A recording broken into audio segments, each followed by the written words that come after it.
Welcome students, online classes में एक बार आपका फिर से स्वागत है। पिछले वीडियो में पार्ट 6 में हमने पढ़ा था प्रतिरोधों के संयोजन के बारे में। 5th और 6 में प्रतिरोधों का संयोजन पढ़ा भी था और उसमें तुल्य प्रतिरोध का सूत्र भी निकाला था। संयोजन दो प्रकार से होता है, एक तो श्रेणी क्रम संयोजन और एक होता है समांतर क्रम संयोजन।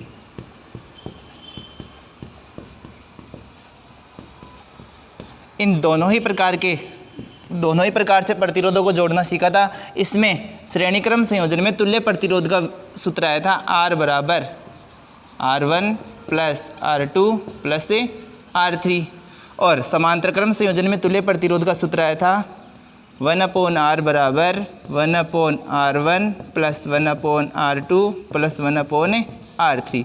ये तुल्य प्रतिरोध के सूत्र ज्ञात। श्रेणी क्रम संयोजन में होता है कि जितने भी प्रतिरोध जुड़े होते हैं उन सब का योग तुल्य प्रतिरोध के बराबर होता है, और समांतर क्रम संयोजन में तुल्य प्रतिरोध का व्युत्क्रम जुड़े हुए सभी प्रतिरोधों के योग के व्युत्क्रम के योग के बराबर होता है। ये दोनों टॉपिक पार्ट 5 और पार्ट 6 में पढ़ चुके हैं। आज अपना पार्ट 7, इसमें हम पढ़ेंगे इन पर आधारित जो आंकिक क्वेश्चन है उनके बारे में।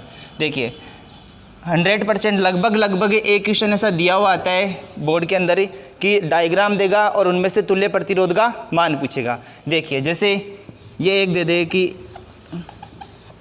ये A और B, यहाँ पर दे दिया प्रतिरोध R1 2 ओम है, यहाँ पर दे दिया 3 ओम है, और क्वेश्चन दे देगी दिए हुए परिपथ चित्र में तुल्य प्रतिरोध का मान ज्ञात कीजिए। तो तुल्य प्रतिरोध में एक ही बात याद रखनी है कि पूरा परिपथ, तुल्य प्रतिरोध ज्ञात करने के लिए एक ही बात याद रखनी है कि पूरा का पूरा परिपथ एक ही क्रम में होना चाहिए, चाहे वो श्रेणी क्रम में हो चाहे वो समांतर क्रम में। अगर समांतर क्रम में और श्रेणी क्रम में मिला जुला रूप होता है तो उसे केवल एक ही क्रम में करना जरूरी होता है। अब देखिए यहाँ पर कौन सा क्रम है, प्रतिरोधों का ऐसा संयोजन जिसमें प्रत्येक के सिरे एक दूसरे से जुड़े हो, तो वो संयोजन कहलाता है श्रेणी क्रम संयोजन। तो श्रेणी क्रम संयोजन में तुल्य प्रतिरोध का सूत्र होता है R बराबर R1 प्लस R2, क्योंकि हमारे पास दो ही प्रतिरोध है, ये R1 है और ये R2 है। तो R1 का मान क्या होगा, R बराबर R1 की जगह 2 ओम प्लस R2 की जगह 3 ओम, और R तुल्य क्या होगा, तुल्य प्रतिरोध क्या होगा, तुल्य प्रतिरोध होगा 3 और 2 5 ओम। ये हो गया इस परिपथ में। अगर इसकी जगह ऐसा आ जाए, क्वेश्चन नंबर 1, ऐसा क्वेश्चन इंपॉर्टेंट क्वेश्चन है, ये पूछ सकता है। क्वेश्चन नंबर 2 देखिए, अगर इसकी जगह परिपथ श्रेणी क्रम की जगह समांतर क्रम, देखिए एक प्रतिरोध R1 मान लिया 2 ओम का है, दूसरा प्रतिरोध R2 ये भी मान लिया 2 ओम का है, और दोनों के प्रारंभिक सिरे एक बिंदु पर और अंतिम सिरे एक बिंदु पर जुड़े हुए हैं, मतलब ये क्रम हो गया समांतर क्रम। और समांतर क्रम संयोजन में यदि तुल्य प्रतिरोध का मान पूछता है तो कितने, R1 और R2 दोनों जुड़े हुए हैं समांतर क्रम में, और समांतर क्रम में तुल्य प्रतिरोध का सूत्र होता है 1/R बराबर 1/R1 प्लस 1/R2। R1 की जगह 2 ओम है, R2 की जगह 2 ओम है, तो 1/R बराबर 1/R1 की जगह 2 प्लस 1/R2 की जगह 2, 1/2 प्लस 1, 1/R बराबर लघुत्तम लिया तो 2 और 1 प्लस 1 बराबर 2/2। अतः अंश को और हर को अंश करेंगे तो R बराबर आएगा 1 ओम। अतः समांतर क्रम संयोजन में यदि क्वेश्चन आता है तो उसमें ये सूत्र लगाना है, और श्रेणी क्रम संयोजन में आता है तो सीधा से उनको जोड़ना है। ये तो हो गया बिल्कुल इजी तरीके से। अब देखिए अगर दोनों का मिला जुला रूप आ जाए, अगले क्वेश्चन में देखते हैं।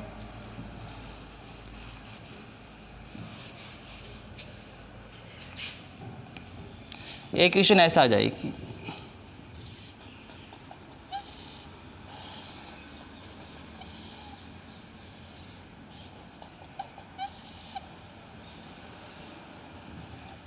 ये A है और ये B है।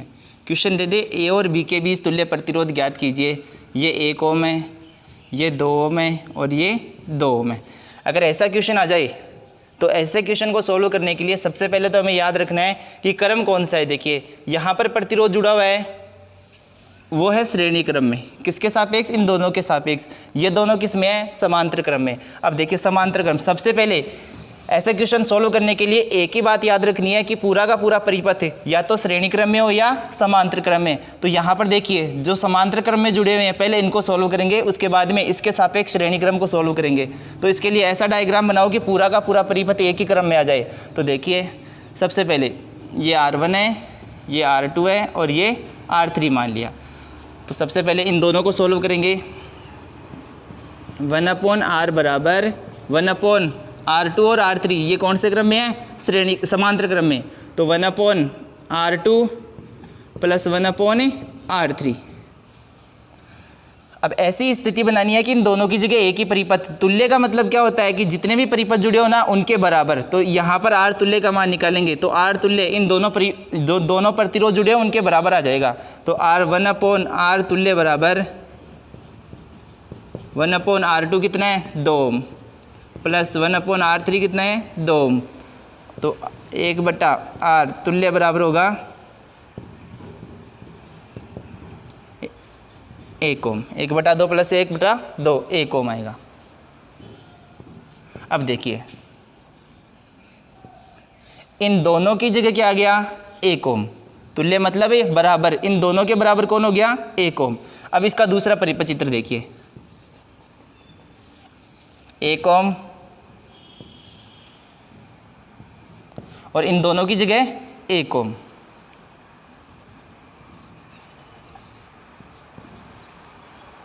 ये A है और ये B है।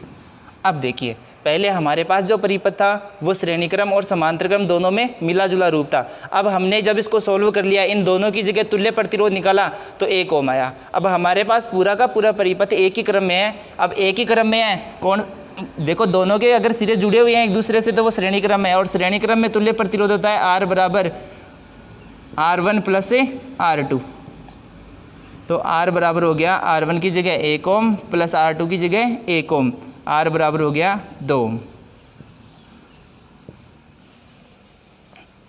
अगर एक और क्वेश्चन देखिए, ये बुक का क्वेश्चन दिया हुआ है, एग्जाम्पल है ये बुक का क्वेश्चन दिया हुआ है। ये अगर मिला जुला रूप आता है तो हमें एक ही काम करना है कि पूरा का पूरा परिपथ एक ही क्रम में आना चाहिए। और अगर एक ही क्रम में दे रखा है तो श्रेणी क्रम में दिया हुआ है तो सीधा सा सूत्र लगाना है, समांतर क्रम में दिया हुआ है तो सीधा सा सूत्र लगाना है। अब देखिए ये तीनों क्वेश्चन बुक में दिए हुए हैं। क्वेश्चन दिए हुए हैं कि A और B के बीच दिए गए परिपथों में A और B के बीच तुल्य प्रतिरोध ज्ञात कीजिए। तो पहला परिपथ देखिए,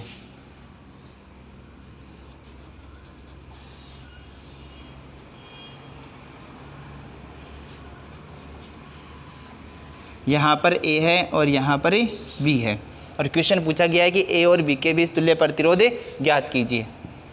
3 ओम 3 ओम और ये 3 ओम। अब देखिए सबसे पहला काम क्या है? सबसे पहले देखना है कि परिपथ पूरा का पूरा कौन से क्रम में जुड़ा हुआ है। अब देखिए सबसे पहले पता नहीं चलता है तो इसके लिए हम जोड़ेंगे इसमें एक बैटरी और एक कुंजी जोड़ के देखेंगे।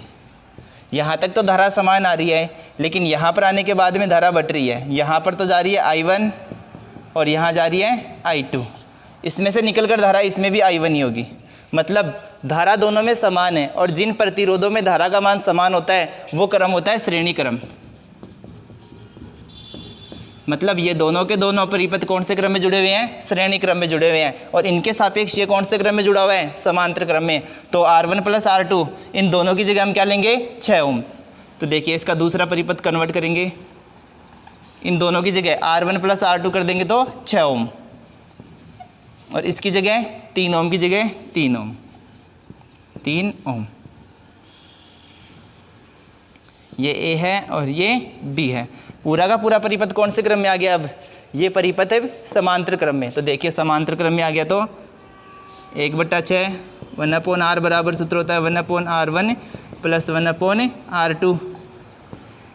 1/r बराबर 1/r1 की जगह 1/6 प्लस R2 की जगह 3। 1/r बराबर 6 और 3 का लघुत्तम लेंगे तो 6। 1 प्लस 2 बराबर क्या हो गया? 3/6। कट करेंगे तो 1/2। अंश को हर और हर को अंश करेंगे तो यहाँ पर मान आया 1/r बराबर 1/2। अंश को और हर को अंश करेंगे तो r बराबर आएगा 2 ओम। इस क्वेश्चन का आंसर होगा 2 ओम। ऐसा ही एक क्वेश्चन और दे रखा है, देखिए ए और बी के बीच तुल्य प्रतिरोध ज्ञात करवाया है। ए और बी के बीच तुल्य प्रतिरोध ज्ञात करवाया तो पूरा का पूरा क्रम कौन सा है, समांतर क्रम है। समांतर क्रम में तुल्य प्रतिरोध का सूत्र होगा 1/r बराबर 1/r1 plus 1/r2 plus 1/r3। 1/r बराबर r1 की जगह 3, r2 की जगह 3, r3 की जगह 3। लघुत्तम लेंगे तो 1/r बराबर तीनों का लघुत्तम आएगा 3। 1 प्लस 1 प्लस 1 बराबर क्या हो गया 3/3। कट करेंगे तो 1, तो 1/r बराबर आया 1/1, r बराबर हो गया 1 ओम। यह हो गया पूरा का पूरा परिपथ कौन से क्रम में था, समांतर क्रम में। तो समांतर क्रम में सीधा सा सूत्र लगाना है, लघुत्तम लेके सोल्व करना है। अब देखिए एक और परिपथ है,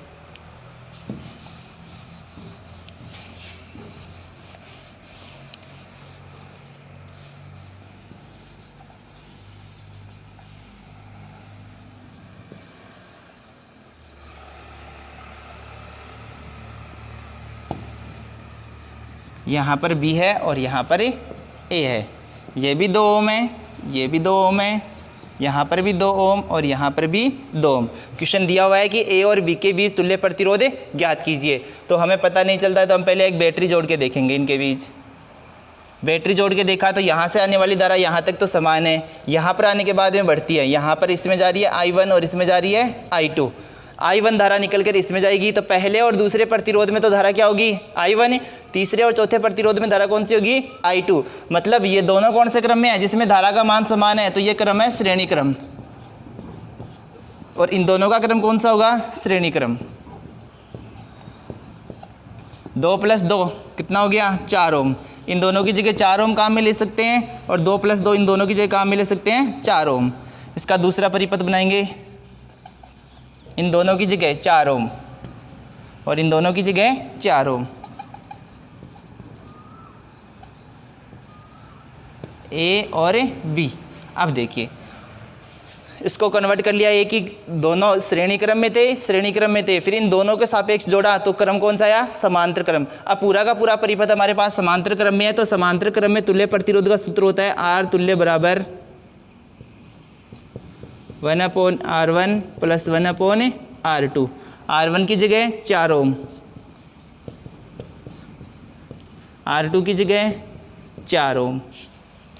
1/4 और 1/4, 1/r बराबर 1/2। अंश को हर और हर को अंश करेंगे तो r बराबर 2 ओम। तो याद रखना, यही बात याद रखनी है कि जब भी हम ऐसे क्वेश्चन सोल्व करते हैं डायग्राम वाले, तो सबसे पहले एक ही बात याद रखनी है कि क्रम एक होना चाहिए। अंत में अगर हमारे पास श्रेणी क्रम में जुड़े हुए हैं तो उन्हें सोल्व करके एक ही पूरा का पूरा परिपथ एक क्रम में होगा, उसके बाद में आंसर आएगा। तो यही बात याद रखनी है। अब देखिए, अब अपना अगला टॉपिक है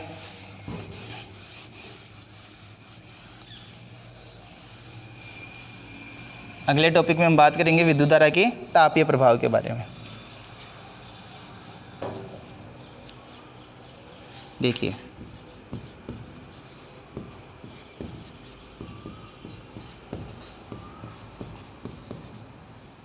विद्युत धारा का तापीय प्रभाव या ऊष्मीय प्रभाव,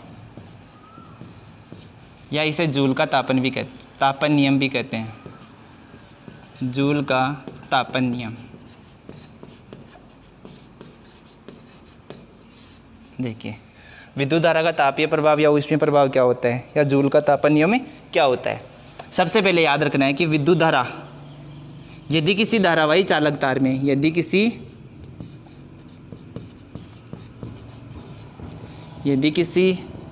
चालक तार में विद्युत धारा प्रवाहित करते हैं,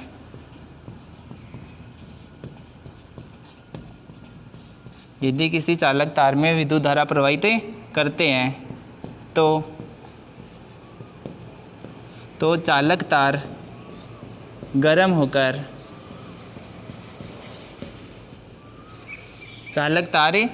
होकर ऊष्मा का उत्सर्जन करता है।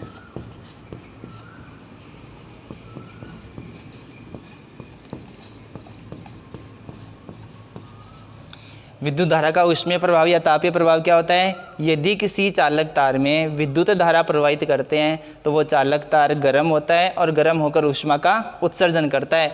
धारा के इस प्रभाव को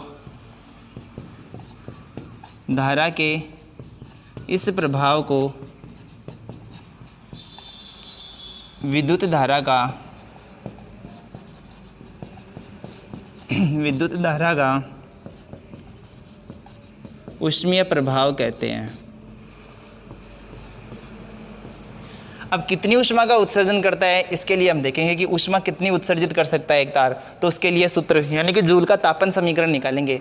एक बार वापस देखिए, नियम क्या होता है? यदि किसी चालक तार में विद्युत धारा प्रवाहित करते हैं तो चालक तार गर्म होता है और गर्म होकर ऊष्मा का उत्सर्जन करता है। जैसे ये चालक तार है, इस तार में अगर हम करंट प्रवाहित करते हैं, धारा प्रवाहित करते हैं, तो कुछ समय बाद में हम देखते हैं कि ये तार गर्म होने लग जाता है और गर्म होकर क्या करता है? ऊष्मा का उत्सर्जन करता है। किसके कारण करता है? विद्युत धारा के कारण करता है। इसलिए धारा के इस प्रभाव को कहते हैं विद्युत धारा का ऊष्मीय प्रभाव, और इसे जूल का तापन नियम भी कहते हैं। इसी सिद्धांत पर हमारी जो विद्युत प्रेस होती है ये काम करती है, विद्युत हीटर काम करता है, निमज्जन छड़ काम करती है, विद्युत ओवन काम करता है, टोस्टर, ये सारे के सारे जो उपकरण होते हैं, ये सारे के सारे उपकरण विद्युत धारा के ऊष्मीय प्रभाव पर कार्य करते हैं। इनमें क्या होता है? जैसे ही अपन विद्युत धारा प्रवाहित करते हैं तो इनके अवयव गर्म होकर ऊष्मा का उत्सर्जन करते हैं। किसके कारण करते हैं? विद्युत धारा के कारण करते हैं। इसलिए विद्युत धारा के इस प्रभाव को विद्युत धारा का ऊष्मीय प्रभाव कहते हैं। अब देखिए कितनी ऊष्मा का उत्सर्जन करते हैं, ये बात निकालनी है, यानी कि जूल का तापन समीकरण निकालना है। तो यदि हम सीधा ही देखिए विभव की परिभाषा से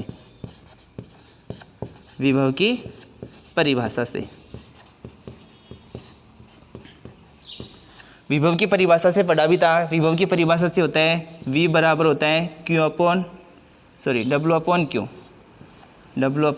Q। विद्युत विभव बराबर होता है कार्य बटा व आवेश होता है। यहाँ से देखिए ऊष्मा निकालनी है, ऊष्मा और कार्य दोनों का मात्रक जूल होता है और दोनों एक दूसरे के समतुल्य होती है। यदि हम कार्य निकालेंगे तो ऊष्मा स्वतः ही आ जाएगी। तो देखिए यहाँ से W बराबर क्या होगा? W बराबर होगा Q, इधर भाग में इधर आते हो गया गुणा में, तो V इंटू Q। अब देखिए ओम, इसको समीकरण 1 देंगे। अब यहाँ से ओम के नियम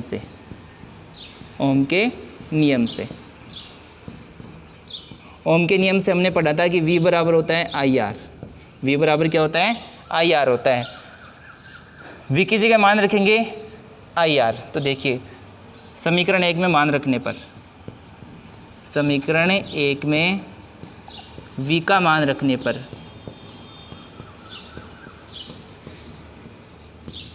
पिछले पार्ट में हम ओम का नियम पढ़ चुके हैं, वहाँ से लिया है V बराबर होता है IR। और सबसे पहले हमने सेकंड पार्ट में पढ़ा था कि विद्युत विभव की परिभाषा क्या होती है? विद्युत विभव बराबर होता है, सूत्र होता है उसका V बराबर होता है W अपॉन Q, मतलब विभव बराबर होता है कार्य बटा आवेश। और ओम के नियम से V बराबर होता है विभवांतर बराबर होता है धारा गुणा प्रतिरोध।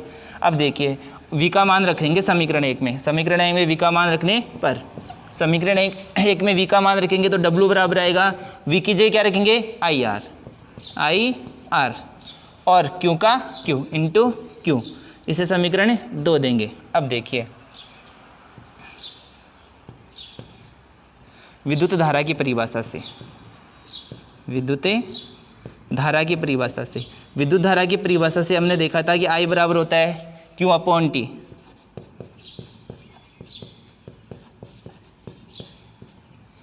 I बराबर क्या होता है? Q अपॉन T, मतलब धारा बराबर होता है आवेश बटा समय। यहाँ से हमें मान निकालना है Q का, यहाँ पर मान रखने के लिए हमें Q का मान निकालना है। तो देखिए Q बराबर क्या हो गया? यहाँ से Q बराबर हो गया I इंटू T, और ये Q का मान हम समीकरण 2 में रखेंगे। Q का मान समीकरण 2 में रखने पर Q की जगह हम क्या रखेंगे? IT। तो देखिए W बराबर IR इंटू क्यू की जगह मान रखेंगे I T, I into T. I को आई से गुणा करेंगे तो आई स्क्वायर, डब्लू बराबर आई स्क्वायर आर टी, आर को आर टी। तो हमारे पास एक सूत्र आया डब्लू बराबर आई स्क्वायर आर टी। कार्य और ऊष्मा एक दूसरे के समतुल्य होती है, तो डब्लू बराबर क्या होता है, एच होता है, और इन दोनों का ही जो मात्रक होता है वो क्या होता है, जूल होता है। तो देखिए डब्लू की जगह हम क्या रख सकते हैं, एच रख सकते हैं। तो एच बराबर क्या हो गया, आई स्क्वायर आर टी।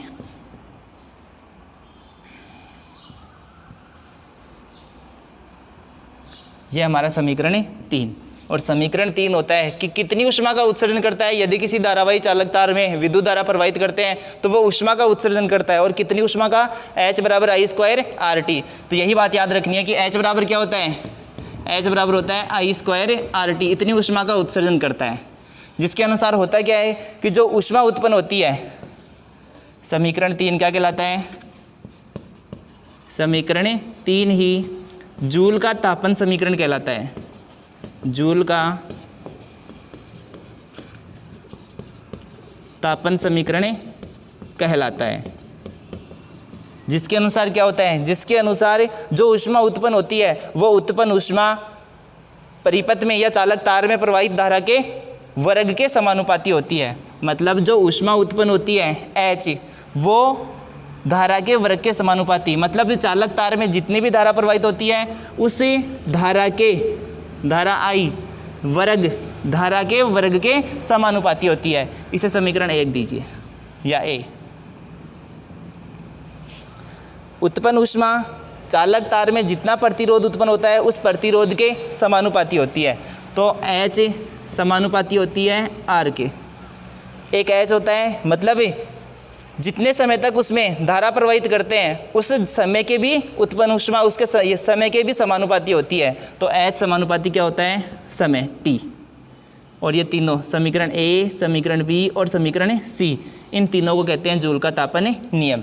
वापस देखना एक बार कि यदि किसी धारावाही चालक तार में ऊष्मा उत्पन्न होती है, धारा प्रवाहित करने पर जो ऊष्मा उत्पन्न होती है तो वो उत्पन्न ऊष्मा उस तार में प्रवाहित धारा के वर्ग के समानुपाती होती है, तार में उत्पन्न प्रतिरोध के समानुपाती होती है, और जितने समय तक वो धारा प्रवाहित होती है उस समय के समानुपाती होती है। तो ये A, B और C, ये तीनों के तीनों समीकरण याद रखना है कि डायरेक्ट भी क्वेश्चन पूछ सकता है कि यदि किसी धारावाही चालक तार में, यदि किसी धारावाही चालक तार का प्रतिरोध दे तो ऊष्मा पूछे। मान लिया कि 2 ओम प्रतिरोध है तो ऊष्मा कितनी होगी, ऊष्मा भी 2 जूल होगी। मतलब जितना प्रतिरोध होगा उतनी उसकी क्या होगी, ऊष्मा होगी। तो यही बात याद रखनी है, जूल का तापन नियम, जूल का तापन समीकरण है, और इससे जो ये तीनों डेरिवेशन आई है ये याद रखनी है। ठीक है, धन्यवाद।